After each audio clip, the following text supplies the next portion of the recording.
الحمد لله نحمده ونستعينه ونستغفره ونؤمن به ونتوكل عليه ونعوذ بالله من شرور أنفسنا ومن سيئات أعمالنا من يهده الله فلا مضل له ومن يضلله فلا هادي له ونشهد أن لا إله إلا الله وحده لا شريك له ونشهد أن سيدنا ومولانا محمدًا عبده ورسوله صلى الله عليه وسلم. أعوذ بالله من الشيطان الرجيم. بسم الله الرحمن الرحيم. إن أول بيت وضع للناس للذي ببكة مباركا وهدى للعالمين فيه آيات بينات مقام إبراهيم ومن دخله كان آمنا ولله على الناس حج البيت من استطاع إليه سبيلا ومن كفر فإن الله غني عن العالمين. صدق الله العظيم. اللہ رب العزت لامحدود صفات کے مالک ہیں. جس طرح اللہ تعالیٰ کی ذات کا ادراک نہیں ہو سکتا، اللہ تعالیٰ کی صفات کا بھی ادراک نہیں ہو سکتا. لا تدرکہ الابصار وہو یدرک الابصار. اللہ تعالیٰ کی صفات کتنی ہیں؟ قرآن پاک میں اللہ تعالیٰ نے ایک مثال دے کے اس کو بیان کیا ہے تاکہ اللہ تعالیٰ کی عظمت دلوں میں آئے. وَلَوْ أَنَّ مَا فِي الْأَرْضِ مِنْ شَجَرَةٍ أَقْلَامٍ. اگر دنیا میں جتنے درخت ہیں اگر ان سب کو قلمیں بنا لیا جائے. وَالْبَحْرُ يَمُدُّهُ مِنْ بَعْدِهِ سَبْعَةُ أَبْحُرٍ.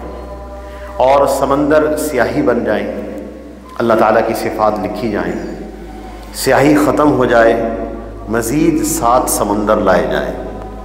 مَا نَفِدَتْ كَلِمَاتُ اللَّهِ. اللہ تعالیٰ کی صفات ختم نہیں ہو سکتے، ان کا احاطہ نہیں کیا جا سکتا، شمار نہیں کیا جا سکتا. اللہ تعالیٰ کی صفات 2 طرح کی ہیں. ایک صفت جلال ہے، صفات جلال ہیں. وہ کیا ہے؟ مالک الملک ہے، احکم الحاکمین ہے. ان ربک لبالمرصاد، انسانوں کی گھات میں ہے. سنفرغ لکم ایھا الثقلان، ان قریب جنوں اور انسانوں کے گروہ ہم تمہارے حساب کے لیے فارغ ہونے والے ہیں، یعنی تمہارے حساب کی طرف متوجہ ہوں گے. اور پھر جس کو چاہے عزت دیں وتعز من تشاء، جس کو چاہے ذلیل کریں وتذل من تشاء. بیدک الخیر، ساری خیریں اللہ کے ہاتھ میں ہیں. انک علی کل شیء قدیر، ہر چیز پر اس کو پوری قدرت حاصل ہے. یہ اللہ تعالیٰ کی صفات جلال ہے. ان صفات جلال کا تقاضا یہ ہے کہ انسان ہاتھ باندھ کر اس کے سامنے کھڑا ہو اور نماز کی صورت میں عبادت کرے. یہ صفات جلال کا تقاضا ہے. اسی طرح اللہ تعالیٰ کی صفات جمال بھی ہیں، اور وہ اللہ کی محبت اور رحمت کی شان کو ظاہر کرتی ہیں. یا عبادی الذین اسرفوا، اے میرے وہ بندو جن سے غلطیاں ہو گئی ہیں. لا تقنطوا من رحمت اللہ، وہ میری رحمت سے نا امید نہ ہو. ان اللہ یغفر الذنوب جمیعا، اللہ تعالیٰ سارے گناہوں کو معاف کر دیں گے. صفت جلال ہے اللہ کی، صفت جمال ہے، محبت اور رحمت کا اظہار ہو رہا ہے. اور والذین اذا فعلوا فاحشۃ، وہ لوگ جن سے بے حیائی کا ارتکاب ہو گیا. او ظلموا انفسهم، یا جنہوں نے اپنی ذات پر ظلم کر لیا. فاستغفروا لذنوبہم، وہ اپنی گناہوں کی معافی مانگیں. ومن یغفر الذنوب الا اللہ، اللہ کے علاوہ کون ہے معاف کرنے والا. اور پھر کہیں یوں فرماتے ہیں ما یفعل اللہ بعذابکم، اللہ تمہیں عذاب دے کر کیا کریں گے. ان شکرتم وآمنتم، اگر تم شکر گزار بن جاؤ، ایمان والے بنو، اللہ تمہیں عذاب دے کر کیا کریں. یہ اللہ تعالیٰ کی صفات جمال ہے، محبت کا اظہار ہے، رحمت کا اظہار ہے. اور اللہ تعالیٰ نے عرش کے پیدا ہونے کے بعد اپنے عرش پہ لکھا ہے ان رحمتی سبقت علی غضبی، میری رحمت میرے غضب سے بڑی ہوئی ہے، میرا غضب اس کو پہنچے گا جو میری نافرمانی کرے گا، اور میری رحمت سب پہ وسیع ہے، میری رحمت سب کو ملے گی۔ دنیا میں بھی رحمت کا اظہار ہے، اور میدان اور عالم برزخ میں اس سے کہیں زیادہ رحمت کا اظہار ہے، کہیں زیادہ۔ اب صلی اللہ علیہ وسلم کے ارشاد ہے جس آدمی کا انتقال ہو جائے اور 40 لوگ اس کا جنازہ پڑھ دیں، اللہ تعالیٰ ان کی سفارش کو بندے کے حق میں قبول فرما لیتے ہیں، مغفرت فرما دیتے ہیں۔ عالم برزخ میں رحمتوں کا اظہار ہے، قبر میں جب انسان ہوگا، اور پھر میدان حشر میں اس کی جو رحمتوں کا اظہار ہے، ہم اس کا احصاء نہیں کر سکتے، ہم اس کا ذکر نہیں کر سکتے، وہ کس شان کی رحمت ظاہر ہوگی۔ دنیا میں کتنی رحمتیں اللہ کی، آخرت میں تو بے بہا نعمتیں اور رحمتیں ہیں۔ رحمت حق می بہانہ جویت، بہانے بہانے لوگوں کو نوازیں گے اور بہانے بہانے لوگوں کی مغفرت فرمائیں گے۔ اللہ تعالیٰ کی جو صفات جمال ہیں اس کا تقاضا یہ ہے کہ ہم بھی محبت کا اظہار کریں۔ کس طرح کریں؟ محبت کا اظہار رب سے کیسے کریں؟ اللہ تعالیٰ نے اس کے لیے جو عبادت مقرر کی ہے وہ حج ہے۔ تم عشق اور محبت کا اظہار اس طرح کرو، بغیر سلا ہوا کپڑا پہنو، ننگے سر ہو جاؤ، پھر ہمارے حضور آؤ، بیت اللہ کا دیوانہ وار طواف کرو، اور پھر ہمارے حکم پر بیت اللہ چھوڑ کر مینا جا کے آباد ہو جاؤ، پھر ہمارے حکم پر میدان عرفہ میں آ جاؤ، پھر ہمارے حکم پر مزدلفہ میں آ جاؤ، پھر ہمارے حکم پر ابراہیم علیہ السلام کی اداؤں کو زندہ کرو اور رمی جمارات کرو، کنکریاں مارو۔ تو یہ اللہ تعالیٰ سے محبت کا اظہار۔ حالت احرام میں ناخن نہ کٹواؤ، بال نہ ترشواؤ، اور خوشبو نہ لگاؤ، کنگھی نہ کرو، اس طرح میرے پاس آؤ۔ تو حج جیسی عبادت اظہار محبت کے لیے رکھی گئی ہے کہ ہم اللہ تعالیٰ سے کس طرح محبت کا اظہار کریں، کس طرح عشق کا اظہار کریں۔ ان اول بیت وضع للناس، حج ایک انسانوں کے مزاج کی رعایت بھی ہے۔ تمام قوموں کے اندر جمع ہونے کا ایک جذبہ ہوتا ہے۔ مغربی تہذیب تو اب ہے، سابقہ یونانی تہذیب کے اندر ان کے جمع ہونے کی جگہیں اور ان کے میلے، اور پھر جانوروں کو لڑانا، اور جانور اور انسانوں کو لڑانا، اور قیدیوں سے اور بہادر سورماؤں سے لڑوانا، یہ ان کی تفریح طبع کے سامان ہوتے تھے یونانیوں کے۔ ان کی تہذیب مشہور ہے، اس کے آثار اور کھنڈر آج تک باقی ہیں۔ اور پھر اسی طرح آج بھی مغرب کے اندر ایسے میلے موجود ہیں جس میں جانوروں کے ساتھ کھیلا جاتا ہے یا جانوروں کے ساتھ تفریح طبع کیا جاتا ہے۔ ہمارے برابر ہند کے اندر بھی لاکھوں کروڑوں انسان بت پرستی کے لیے جمع ہو جاتے ہیں۔ اللہ تعالیٰ نے ہر قوم میں مزاج رکھا ہے۔ اللہ تعالیٰ نے ہمارے لیے جو جگہ بنائی جمع ہونے کی، وہ حج کا مقام ہے۔ کیا لوگوں کے پاس برکتیں ہوں گی، اور کیا خیریں ہوں گی، کیا رحمتیں ہوں گی، جو اللہ نے اس مکان کو برکت اور خیر والا بنایا۔ کسی قوم کے پاس ایسا مقام نہیں، کسی قوم کے پاس ایسی جگہ نہیں۔ یہود نے اعتراض کیا تھا صلی اللہ علیہ وسلم پر، جب آپ نے بیت المقدس سے رخ پھیرا اور بیت اللہ کی طرف رخ کیا نمازوں کے اندر، تو یہود نے اعتراض کیا کہ یہ سب سے پہلا گھر تھا، تمام انبیاء علیہ السلام کا مقام رہا، اکثر انبیاء علیہ السلام کا مقام رہا، تو وہاں سے آپ نے اپنا رخ کیوں پھیرا؟ تو قرآن پاک کی آیات نازل ہو گئی، ان اول بیت وضع للناس للذی ببکۃ مبارکا، سب سے پہلا گھر جو عبادت کے لیے بنایا گیا ہے وہ اسی مکہ میں ہے، بیت اللہ، سب سے پہلا یہ گھر بنایا گیا ہے۔ مبارکن و ہدن، یہ جب سے بنایا گیا ہے برکت والا گھر ہے۔ اس میں ظاہری برکتیں بھی ہیں، باطنی برکتیں بھی ہیں۔ معنوی اور باطنی برکتیں کیا ہیں کہ آپ صلی اللہ علیہ وسلم کے ارشاد ہے جو آدمی اپنے گھر میں نماز پڑھے اس کو 1 نماز کا اجر ملتا ہے، اور محلے کی مسجد میں پڑھے تو 25 سے 27 نمازوں کا اجر ہے، جامع مسجد میں پڑھے تو 500 نمازوں کا اجر ہے، مسجد اقصی میں پڑھے تو 1000 نمازوں کا اجر ہے، اور میری مسجد نبوی شریف میں پڑھے تو 50,000 نمازوں کا اجر ہے، اور جو حرم میں پڑھے اس کے لیے 1,00,000 نمازوں کا اجر ہے۔ یہ معنوی برکات ہیں، باطنی برکتیں ہیں۔ اس کی ایک نیکی 1,00,000 نیکیوں کے برابر اجر رکھتی ہے، اور ظاہری برکات بھی ہیں۔ اللہ تعالیٰ نے اس کو ظاہری طور پر بھی بڑی برکتوں والا بنایا۔ یہ بواد غیر ذی زرع تھا، جہاں کچھ اگتا نہیں تھا، اور ابراہیم علیہ السلام نے یہاں دعا مانگی ہے فَاجْعَلْ أَفْئِدَةً مِّنَ النَّاسِ تَهْوِي إِلَيْهِمْ وَارْزُقْهُم مِّنَ الثَّمَرَاتِ، اے اللہ بعض لوگوں کا دل اس طرف متوجہ فرما دے۔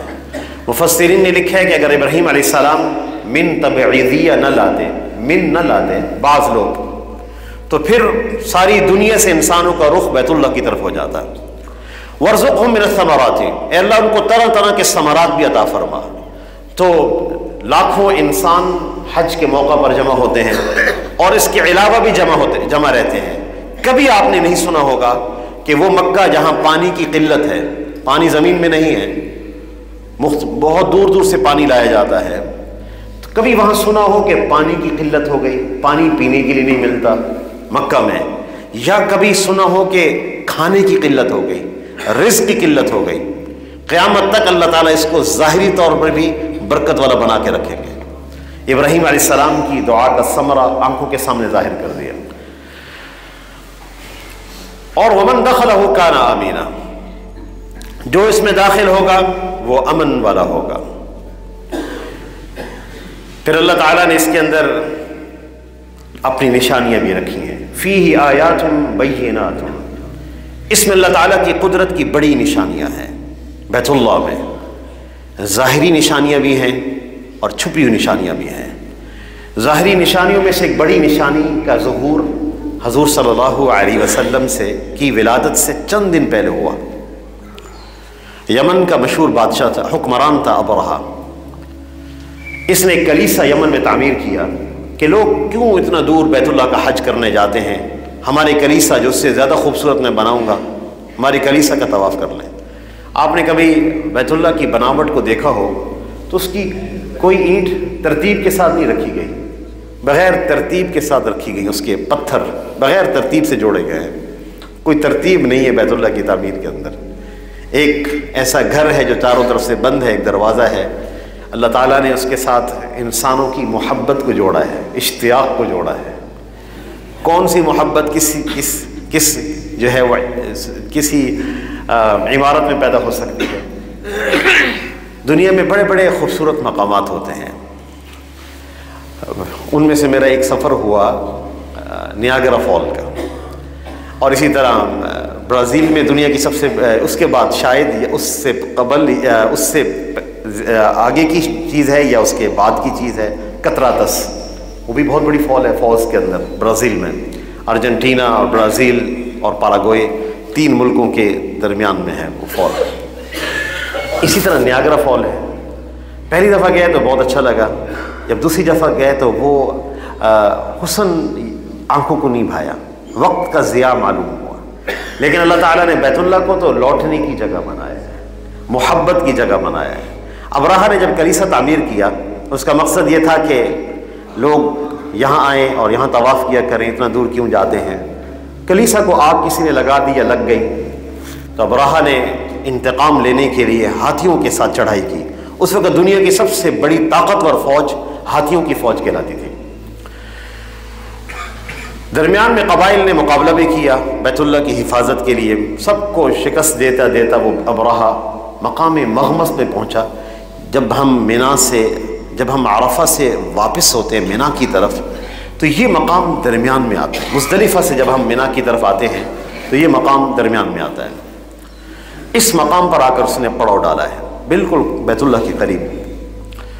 عبد المطلب حضور صلی اللہ علیہ وسلم کے دادا ہیں، ان کے اونٹ چر رہے تھے اور مکہ والوں کے اونٹ چر رہے تھے، اس نے وہ اونٹ پکڑ لیے۔ آپ صلی اللہ علیہ وسلم کے دادا مذاکرات کے لیے تشریف لائے. آپ کے دادا عبد المطلب بہت ذی وجاہت تھے، بہت زیادہ اللہ نے وجاہت دی ہوئی تھی. جیسے اس کے ہاں داخل ہوئے تو ابرہہ احتراماً کھڑا ہو گیا، ان کو بڑے شرف کے ساتھ بٹھایا، پوچھا آپ کیوں آئے ہیں؟ کہنے لگے ہمارے اونٹ آپ لوگوں نے پکڑ لیے ہیں، وہ چھوڑ دیں. ابرہہ کہنے لگے مجھے بڑا افسوس ہوا، میں سمجھا تھا کہ آپ بیت اللہ کی دفاع اور اس کی حفاظت کے لیے کوئی بات کریں گے، آپ نے تو اپنے اونٹوں کی بات کی. تو اس موقع پر عبد المطلب نے وہ تاریخی جملہ بولا ہے، انا رب الابل وللبیت رب یمنعہ، میں اونٹوں کا مالک ہوں، اس بیت اللہ کا بھی ایک مالک ہے جو اللہ ہے، وہ اس کی حفاظت خوب کرے گا. اونٹوں کو واپس کیا، وہ اپنے افراد کے ساتھ قبائل کے ساتھ پہاڑوں پہ چلے گئے. تو جس دن اس نے صبح اٹھنا اپنے لشکر کو جب اس نے روانہ کیا تو اس کا سب سے بڑا ہاتھی آگے کی طرف نہیں بڑھتا تھا، بیٹھ گیا. اتنی دیر میں آسمان سے عجیب ایک پرندے آئے. قرآن پاک میں اس کا ذکر ہے، الم تر کیف فعل ربک باصحاب الفیل، کیا آپ جانتے نہیں کہ ہم نے اصحاب الفیل کے ساتھ کیا کیا، ہاتھیوں والوں کے ساتھ ہم نے کیا کیا. الم یجعل کیدہم فی تضلیل، ہم نے ان کی تدبیروں کو خاک میں نہیں ملا دیا. وارسل علیہم طیرا ابابیل، ابابیل کہتے ہیں غول، پرندوں کے غول، ہم نے غول کے غول پرندے بھیجے. ترمیہم بحجارۃ من سجیل، تمام پرندوں کے دو ایک ان کی کنکری ان کے پنجوں میں تھی اور ایک کنکری ان کے منہ میں تھی.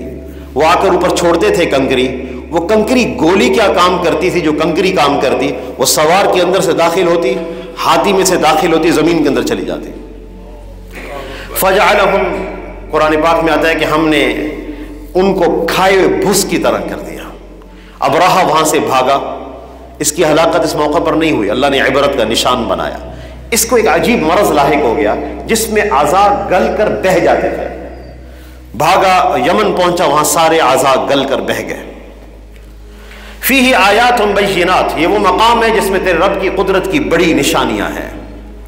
ان ظاہری نشانیوں میں سے صفا مروہ بھی ہے، ان صفا والمروہ من شعائر اللہ، اور اللہ تعالیٰ کی قدرت کی نشانیوں میں سے حجر اسود بھی ہے.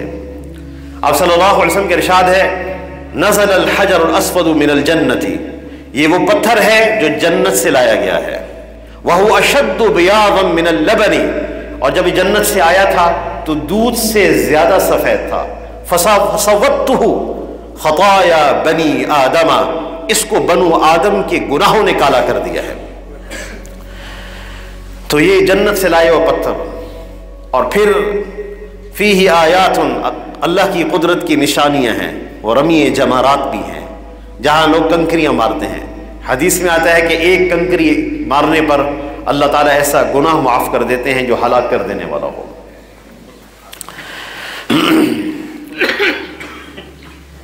وَلِلَّهِ عَلَى النَّاسِ حِجُّ الْبَيْتِ مَنِ اسْتَطَاعَ إِلَيْهِ سَبِيلًا، جب یہ ہماری محبت کا اظہار ہے، یہ حج اللہ تعالیٰ کی صفات جمال کا تقاضا یہ ہے ہم رب کے سامنے حاضر ہو جائیں اور اپنی محبت کا اظہار کریں.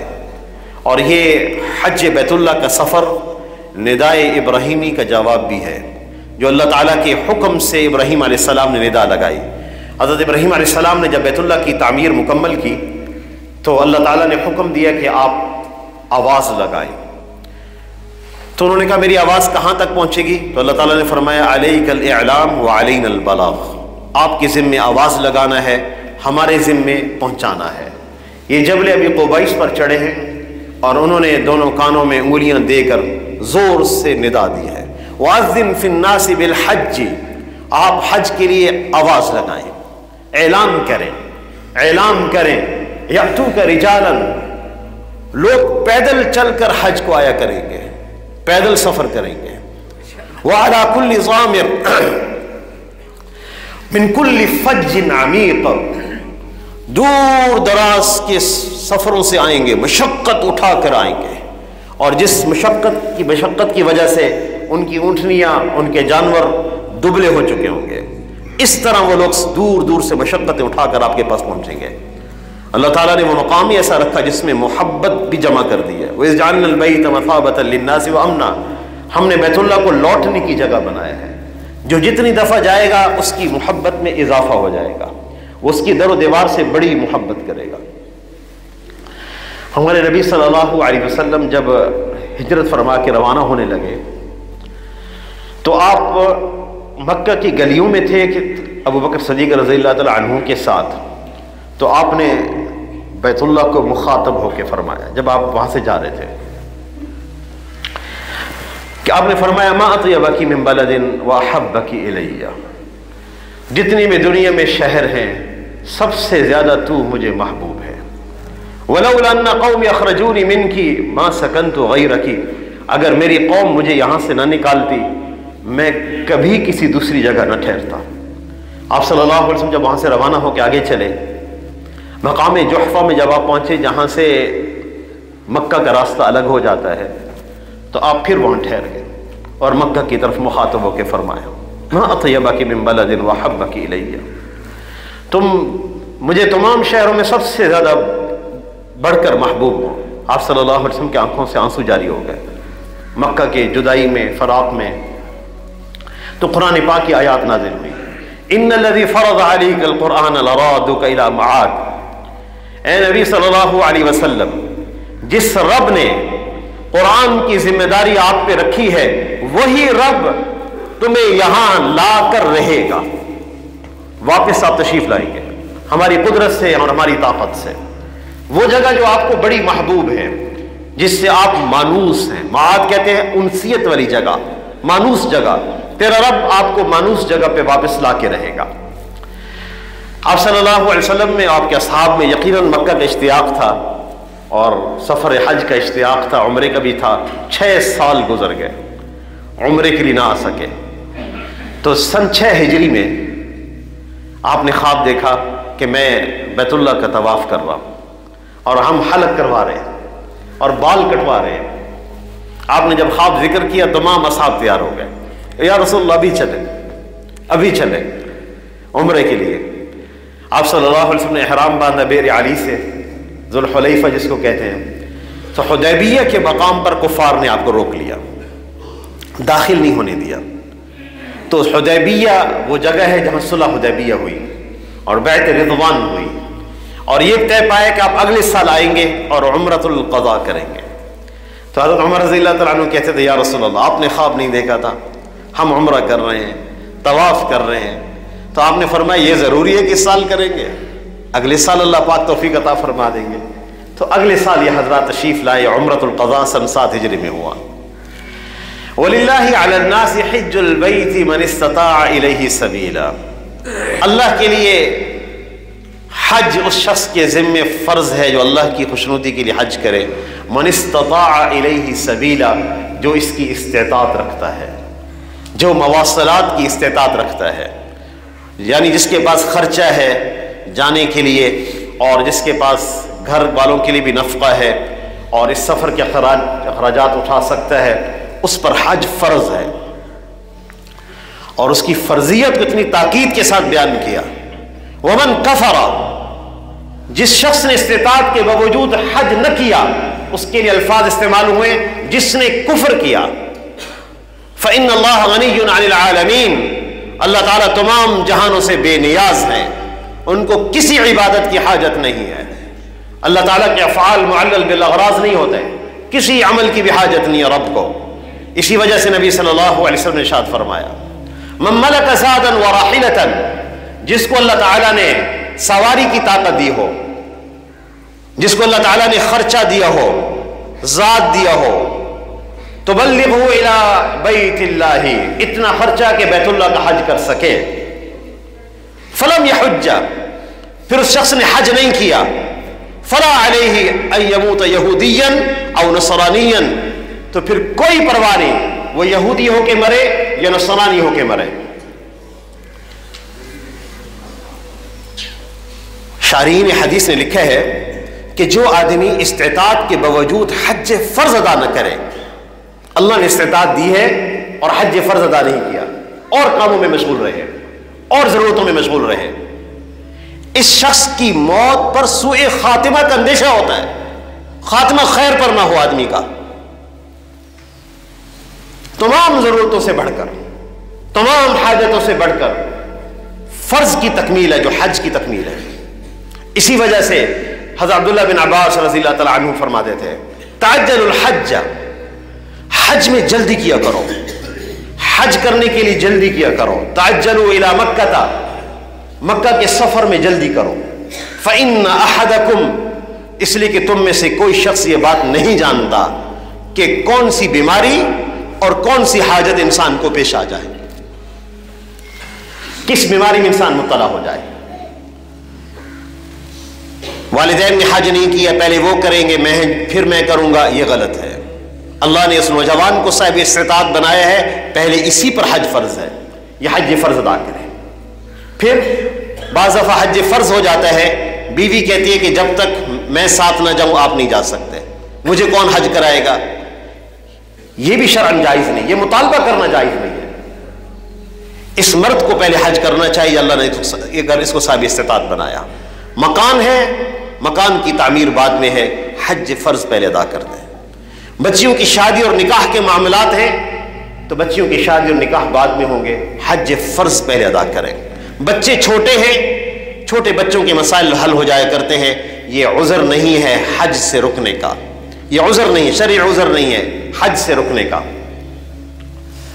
اور جب اللہ تعالیٰ نے جہاں اتنے انعامات جمع کیے ہوں اور اتنی عطائیں ہوں کہ العمرۃ الی العمرۃ کفارۃ لما بینہما، ایک عمرہ سے دوسرے عمرہ کے درمیان جتنے گناہ ہوتے ہیں وہ معاف ہو جاتے ہیں. والحج المبرور لیس له جزاء الا الجنہ، اور حج مبرور کا بدلہ صرف جنت ہے. تابعوا الحج والعمرہ، تنگ دستی سے ڈرنے والوں جن کو خوف ہو کہ اگر ہم حج کریں گے فقیر ہو جائیں گے، تابعوا الحج والعمرہ، حج عمرہ کثرت سے کرو.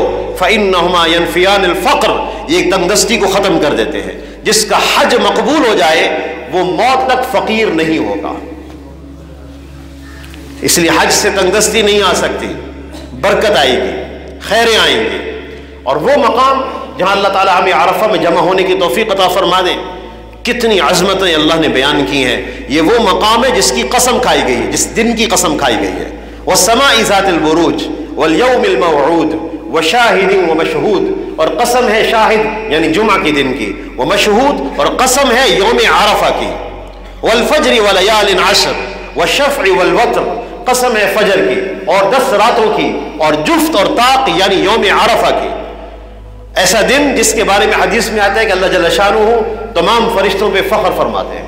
یباہی بہم الملائکہ ما اراد ہؤلاء، فرشتوں سے فرماتے ہیں یہ کیوں جمع ہے، کیا چاہتے ہیں یہ لوگ عرفہ کے میدان میں.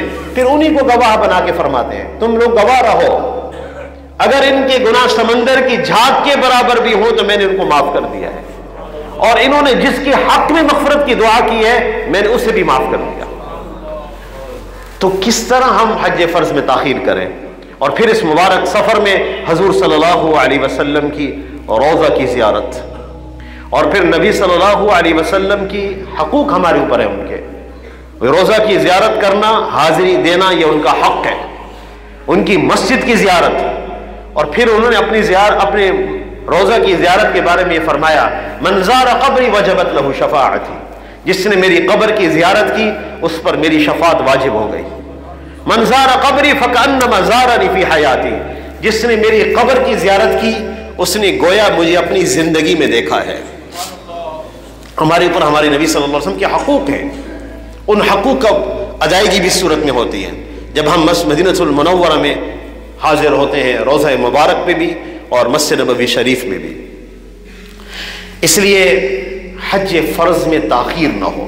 اللہ نے استطاعت دی ہے، اللہ نے ہمت دی ہے، تو یہ تاریخیں چل رہی ہیں، چند ایام ہیں گورنمنٹ کی جو طرف سے جو درخواستیں جمع کرنے کے لیے کہا گیا ہے، اس کے چند ایام باقی ہیں. ہمت کر کے ہم اپنی درخواستوں کو جمع کرائیں، اور اس کے بعد پھر پرائیویٹ طریقہ کار بھی ہوتا ہے.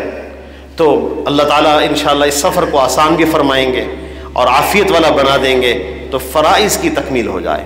اللہ تعالیٰ سے دعا ہے کہ اللہ ہم سب کو عمل کی توفیق عطا فرمائے. وآخر دعوانا ان الحمد للہ رب العالمین.